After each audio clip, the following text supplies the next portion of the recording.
आपली संस्कृती, आपले संस्कार सदा राहू दे आपल्या सोबत। भारताच्या महान ग्रंथांचे आणि काव्यांचे संपूर्ण संकलन सबस्क्राइब करा तिलक। आपण फार अशांत आहात लंकेश, सांगा आपल्या चिंतेचं कारण काय आहे आणि त्याकरता मला काय करायचंय? मारीच, एका मानवानं आमच्या छावणीचा विध्वंस करून टाकला आहे, खल आणि दूषणला ठार केला आहे। एका मानवानं? कोण आहे तो?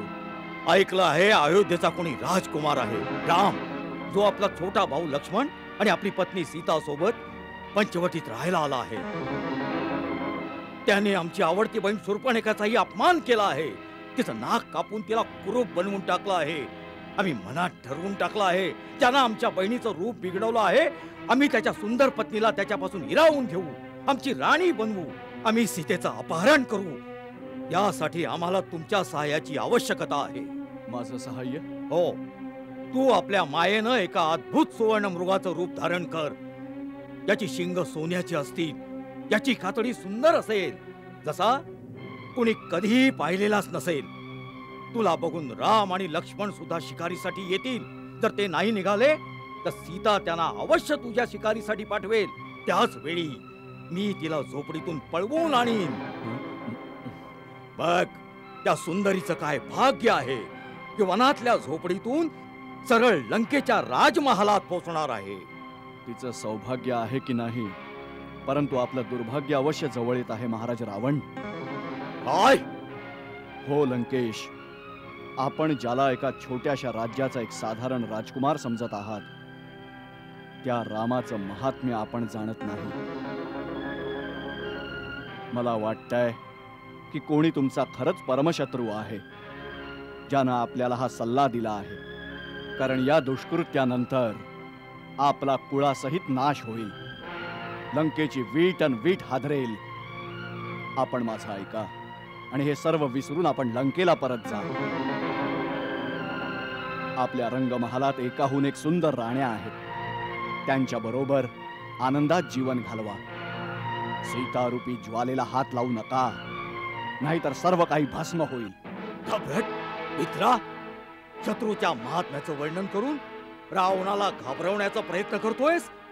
रावण ज्याच्या भीतीनं भय पण भयभीत होतं, जो काळाचाही काळ आहे। मी आपल्याला घाबरवायला सांगत नाहीये महाराज, मी खरंच सांगतो। मी रामाचा अलौकिक पराक्रम बघितलाय। मला एक बिनपात्याचा बाण मारला होता तेव्हा मी 100 योजन दूर समुद्राच्या ह्या बाजूला येऊन पडलो। तो साधारण मानव नाहीये। इतका तरी विचार करा की ज्यानं तडका आणि सुबाहूचा वध केला, शिवांच्या ज्या धनुष्याला मोठ्यात मोठा वीर उचलू नव्हता शकला ते सहजच तोडून टाकलं, खर आणि दूषण सारख्या योद्ध्यांना त्यांच्या विशाल सेनेबरोबर संपवून टाकलं, तो काय सामान्य माणूस असू शकेल?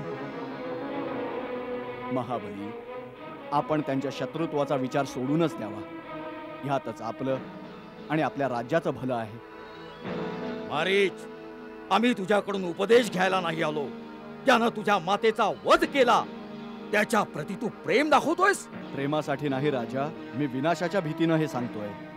भय? तू कोणाला घाबरवण्याचा प्रयत्न करतोयस? जर राम साधारण माणूस नसेल तर काय रावण साधारण पुरुष आहे? रावण ज्याच्या भीतीनं देवतांचाही थरकाप होतो, तो कैलास पर्वताला उचलण्या इतका शक्तिमान आहे, स्वतः यमराज सुद्धा ज्याचा दास आहे। रावण अर्थात एको अहम द्वितीयो न अस्ति, न भूतो न भविष्यति। हे सर्व जे आपण ऐकवत आहात ते सत्य आहे, परंतु हे विसरू नका, या साऱ्या शक्ती आपण पुण्यकर्मांनी मिळवल्या आहेत, आणि जेव्हा कुणी आपल्या शक्तीचा प्रयोग पापकर्मांसाठी करू लागतो तेव्हा तीच शक्ती त्याला धोका देऊ लागते। मी आपला मामाही आहे, म्हणूनच आपल्याला नीतीची गोष्ट सांगत आहे। जी स्त्री आपल्या इच्छेनं येत नाही ती अग्नीची ज्वाळा असते। का एका जळत्या निखारेला हृदयाशी घेऊ पाहता आहात? बस मारीच, उपदेशाची आता सवय नाही या त्रिलोकवीर रावणाला। आम्ही तिन्ही लोकांचे राजे आहोत, विश्वातल्या सर्व सुंदर गोष्टीवर आमचा अधिकार आहे। आमच्यासाठी काही फरक नाही, सर्व काही आमचं आहे। आम्हाला नीती शिकवू नका, शक्तिशाली पुरुष जे करतो त्यालाच नीती म्हणतात। शक्तीचं सर्वात विनाशकारी रूप पण हेच आहे. ज्याचं आपण प्रदर्शन करीत आहात तेच विनाशाचं मूळ आहे राजन. तू नीतीच्या गोष्टी करतोस आणि इतकी नीती पण कळत नाही की राजासमोर युक्तिवाद नाही करत. असा राजा जो आपल्या हितचिंतकांचं म्हणणं ऐकायला तयार नसतो तो स्वैराचारी, आतताई ओळखला जातो आणि शेवटी नाशवंत होऊन जातो. आपल्या बुद्धिमान मंत्र्यांनी याविषयी आपल्याला काहीच सल्ला नाही दिला. ज्या राजाला आपलं बाहुबळ, आपल्या शक्तीवर भरोसा नसतो तोच मंत्र्यांनी दिलेल्या सल्ल्यामध्ये अडकून राहतो. मंत्र्याचं काम आहे राजाच्या आज्ञांचं पालन करणं, आज्ञा देणं नाही. ज्या मंत्र्याला स्वतःचं हित पाहायचंय त्यानं खरं तर राजांना विचारल्यावरच स्वतःचं मत द्यावं, तेही नम्रतापूर्वक हात जोडून. रावणासमोर केवळ अनुकूल, मधुर आणि आवडणाऱ्या गोष्टीच बोलाव्या. असे राजेच आपल्या गर्वानं आणि अहंकारानं आपला सर्वनाश करून घेतात. केवळ प्रिय गोष्टी बोलणारे तर चहूकडे सापडतात. अप्रिय परंतु हितकारक सांगणारे आणि ऐकणारे दोघं दुर्लभ असतात. सुलभा पुरुषा राजन संततः अप्रियवादिना, अप्रियस्यश्च पश्यस्य श्रोता वक्ताः च दुर्लभा. मारीच, आम्हाला शास्त्र शिकवू नकोस, नाही तर कदाचित असं होईल की राम सीतेच्या आधी तूच आमच्या रागाचा बळी ठरशील. निर्णय घे, आमच्या हातून मरायचंय की आमच्या आज्ञेचं पालन करायचं.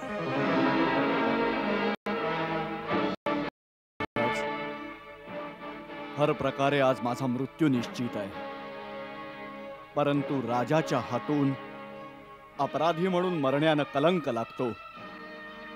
त्यापेक्षा रामासारख्या शत्रूच्या हातून मेल्यानं वीरगती तर प्राप्त होईल. चला महाराज, सेवक आपल्या आज्ञेचं पालन करेल.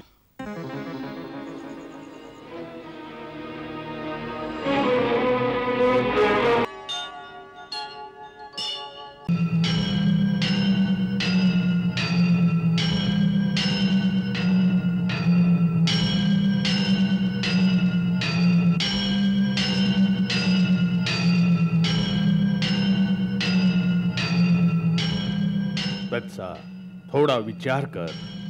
संधीचा प्रस्ताव शत्रू पक्षाकडून आला आहे. संधीच्या अटीवर विचार नाही करतात आजोबा. सन्मानानं सीता परत करू. मग त्यात हानी काय आहे माझ्या पुत्रा?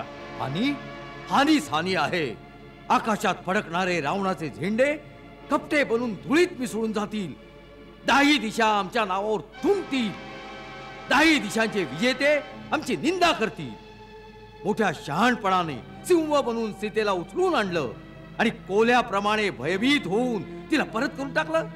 हा प्रस्ताव मान्य करणं हाच आमचा पराजय आहे आजोबा. पुत्रा, तू या सत्याकडे दुर्लक्ष करून बसला आहेस की सर्व लोकमत रामाकडे आहे.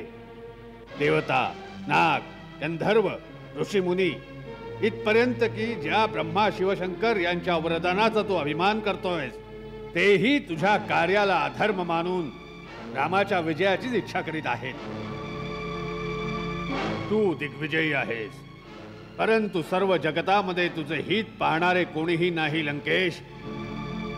वत्सा, भगवान ब्रह्माने देव आणि दानव हे दोनच पक्ष बनवले आहेत.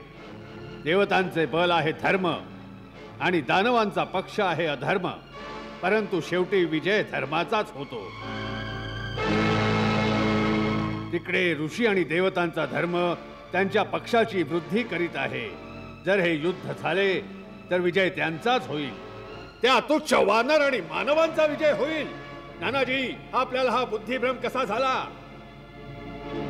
त्यांना तुच्छ वानर समजतो आहेस, त्यात किती देवतांचे गुप्त अंश आहेत हे आपण नाही जाणत. त्यांच्या सेनेमध्ये श्वेत आणि ज्योतिर्मुख भगवान सूर्याचे पुत्र आहेत. हेमकूट वरुणाचा, नल विश्वकर्म्याचा आणि महापराक्रमी दुर्धर वसूचा पुत्र आहे. नील अग्नीचा पुत्र आहे. राजकुमार अंगद जो आज दरबारात आला होता तो देवराज इंद्राचा नातू आहे. वृक्षराज जांबुवंत, ज्याला आपण म्हातारा समजतो, तो ब्रह्माचा पुत्र जो खूप शांत दिसतो, परंतु त्याची जखम फार असहाय्य असते. त्याने देव असुरांच्या संग्रामात इंद्राची खूप मदत केली होती. अमृत मंथनाच्या वेळीही तो उपस्थित होता. लंकेश यांच्यापैकी प्रत्येक जण लंकेचा विनाश करू शकतो. वीरतेवर बुद्धीचे नियंत्रण आवश्यक आहे. म्हणूनच कधीतरी युद्ध न करणे अधिक बुद्धिमानी आहे. राजन, यापेक्षा चांगली वेळ पुन्हा नाही येणार. संधीचा प्रस्ताव वैरी पक्षाकडून आला आहे. त्यावेळी आपलं मस्तक उंचावर आहे. आपल्याला याचं दुसरं रूप दिसत नाहीये आजोबा. आमच्या शक्तीने भयभीत होऊन शत्रूने संधीसाठी हात पुढे केला आहे. हेच आमच्या विजयाचं प्रथम लक्षण आहे. जा आता निश्चिंतपणे आपल्या घरी जाऊन आराम करा. राजनीती आणि रणनीतीमध्ये लक्ष घालण्याचं आपलं वय राहिलेलं नाही.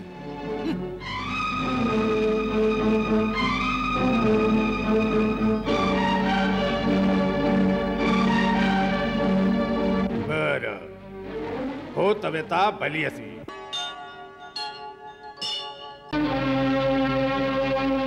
काल नेहमी तुझी मायावी शक्ती अफाट आहे. तू आपल्या मायावी कौशल्यानं हनुमानापेक्षाही तीव्र गतीनं जिथे पाहिजे तिथे जाऊ शकतोस.